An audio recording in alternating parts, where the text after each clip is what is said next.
I'm calling an assembly because of a lot of things. First, you know now, we've seen the beast. We crawled up. We were only a few feet away. The beast sat and looked up at us. I don't know what it does. We don't even know what it is. Oh. Hi. This is Cav. This is Lord of the Flies by William Golding. So, a couple of things. William Golding was born in 1911 and he died in 1993. He gained worldwide prominence with his first published novel, Lord of the Flies, which was published in 1954. He was born in Cornwall, England, and he was a teacher. However, World War II started. He joined the Royal Navy and participated actually in the D-Day invasions, the D-Day landings at Normandy, right? Okay. If we were in person, I would look at you like this and be like, so that I would know that you were listening, but you're on a recording, so I'm assuming you're listening.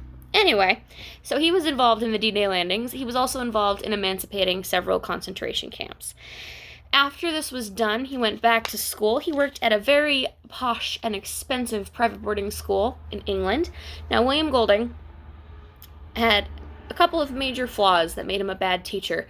First of all, after his experiences in World War II in the military, he didn't really believe in the capacity for humans to be good. William Golding thought that people were just scum. He thought they were the worst.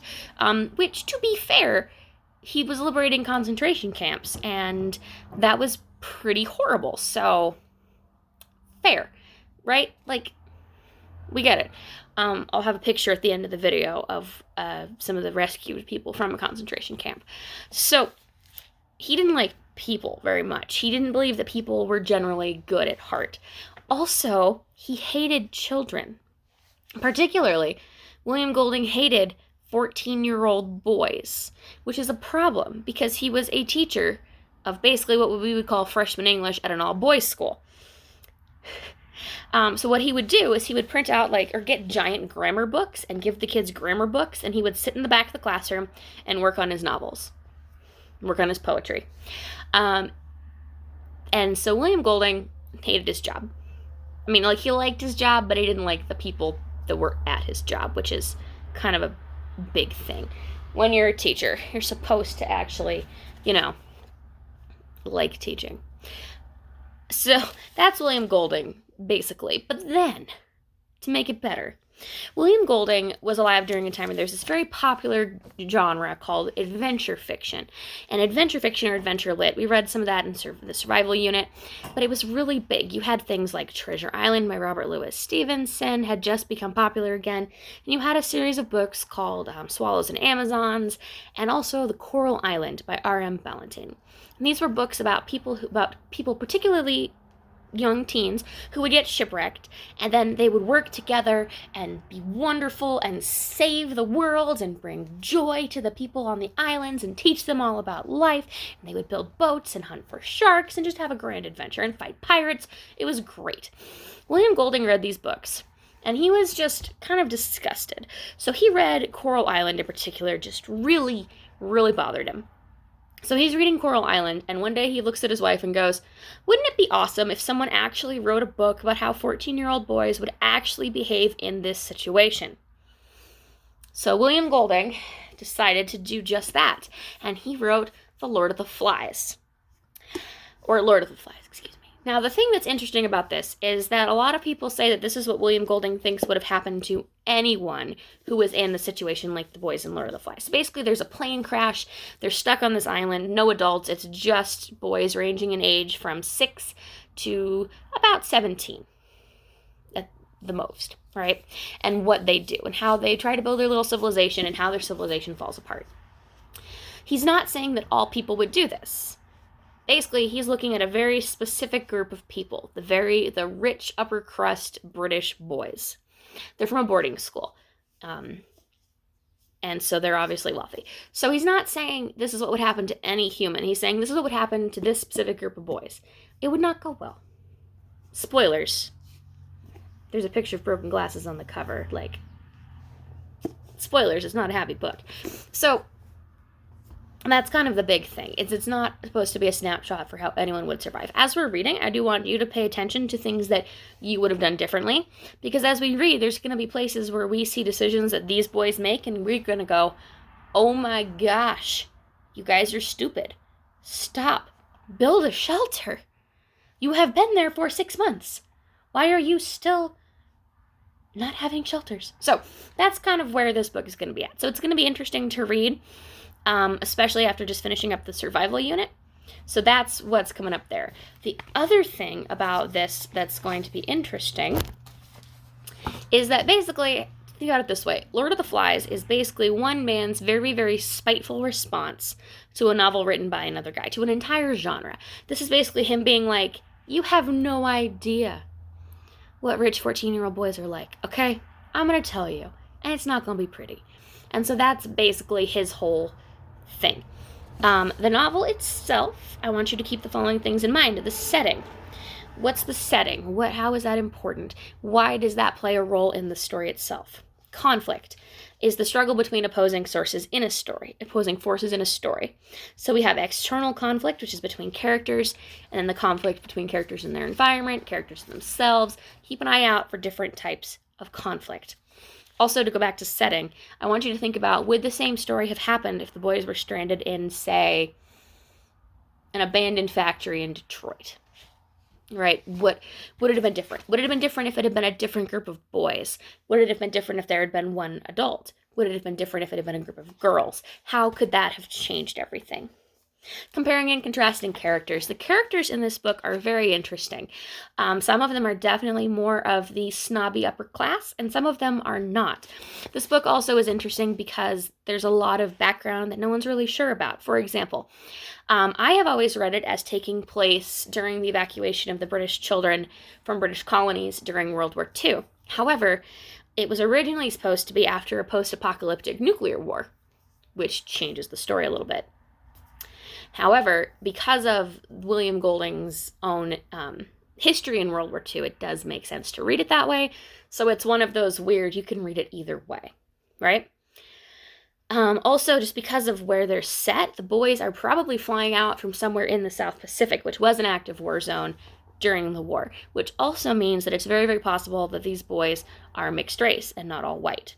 Which is also an interesting change because you can kind of see in the ways some of the boys are treated, some of the ways that some of the boys act in different ways. Like they're not necessarily all from the same place socially, but they're all really close, which is interesting because some of the British colonies were a bit more equal as far as that goes, and some were not. So that's an interesting thing to keep in mind as you're reading. Are these all a bunch of white boys, or is there some diversity in there? I say yes, there's diversity in there. Also, I want you to look for how the different characters are similar, how they're different. In particular, pay attention to Jack and Ralph. Our main characters are Jack, Ralph, Simon, and Piggy. Okay, and to kind of go back to the Coral Island thing, there are 3 main boys in Coral Island. Jack, Ralph, and Peter. So basically, William Golding not only decided that Coral Island was stupid and needed to be fixed, he also stole the names of all the characters, because Peter has been divided in half and became Piggy and Simon, which is interesting. He's like, not only is your book stupid, I'm stealing your names and your setting and making it better. All right, character motivation. Why are the characters acting the way they act? How are Jack and Ralph similar? How are they different? They're both leaders, but they both have very different styles of leadership. What does that look like? Why is that important? Symbols. This book is so full of symbolism. At the end, in your little journals, you're going to be writing down every time you find something that symbolizes something, you're going to write down what it is that you think it symbolizes. This will be on the test. So, there's a lot of symbols. The conch, the glasses, conch. Either way, you know what I mean. The shell, the glasses, the beast, the fire, the ship. All of those things, right? There's most everything in here is symbolic of something else. Okay? Also, there's suspense. There's a lot of suspense in this story, which is feeling of uncertainty or the outcomes of events. Basically, you don't know which characters are going to make it. Characters die in this book. This book does not end happily. Not everybody who crashes on this island makes it out alive. Actually, of the 100 boys, probably, well, no, probably 200, 500 boys are on the island are on the plane when it crashes. We follow 80 of them. There's about 100 when they first get out, which means that at least 200 boys die in the opening pages. And then, as we're reading, there's a whole bunch of these little tiny toddlers, like between 4 and 6, and they just keep dying. They just keep vanishing. So as we're reading, just think of that. Every couple pages, 4 kids die once we get to chapter 3. Okay? So this is not a book where everybody survives, and you don't know who's going to die. Characters with names die. Characters with names get maimed. Bad things happen. So just kind of keep that in mind. So this is full of suspense. There's also a lot of irony. And irony is basically what you expect to happen doesn't actually happen. And there's a lot of that in Lord of the Flies as well. What you expect is going to happen in this book doesn't actually happen.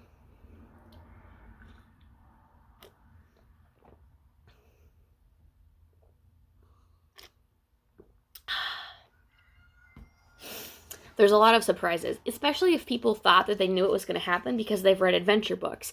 If you've read an adventure book, there's a very specific format for books of that time.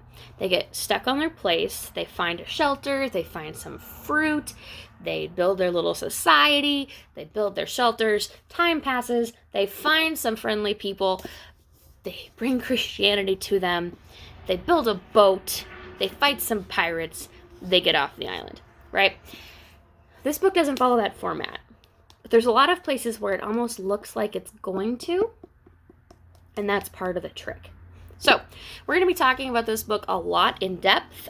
You are going to be reading parts of it on your own, and you are going to be reading parts of it in a group. So, be ready for that. Some chapters in particular we're going to read together.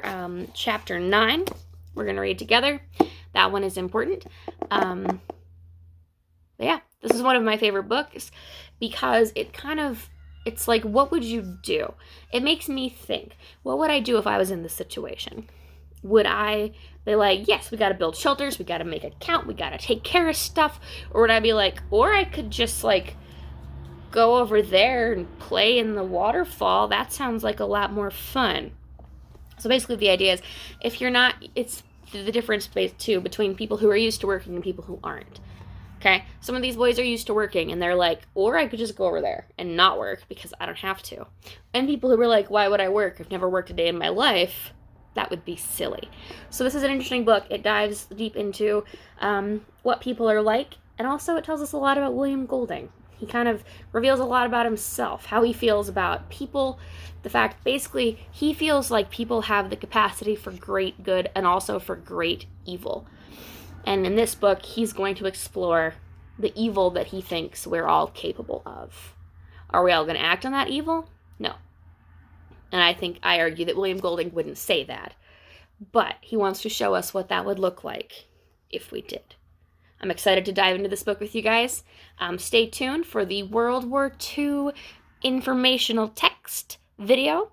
One of my favorite lectures. If you are in school for that, you will enjoy it. I do a lot of talking with my hands. We'll see how that goes in the video format.